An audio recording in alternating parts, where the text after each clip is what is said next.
Liposakcija notiek ar liposakcijas aparātu, kas ir 3D Erome aparāts, Beļģijas firmas.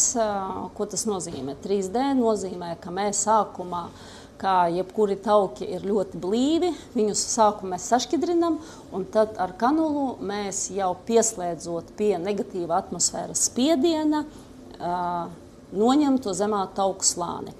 Tas notiek ļoti saudzīgi, jo tā notiek ar vibrāciju, ar negatīvu atmosfēras spiedienu, un, protams, kanula arī ir jūtīga pret audiem, kur viņa, teiksim, aiziet.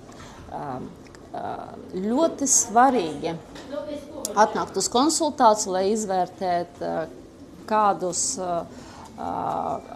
kādas zonas vajadzīgas, bet pa lielam operācija ir no stundas līdz pusotru, 2. Notiek kā lokāla anestēzija, tā vispār anestēzija. Visbiežākās zonas ir vēders, sāni, protams, augštilbu iekšējā virsma un ceļu rajonā. Ja, un pēdējā laikā arī nāk pazode, samazināt pazodes zemā tauku slāni. Bet šī ir zona, kuru var droši veikt ar lokālo anestēziju.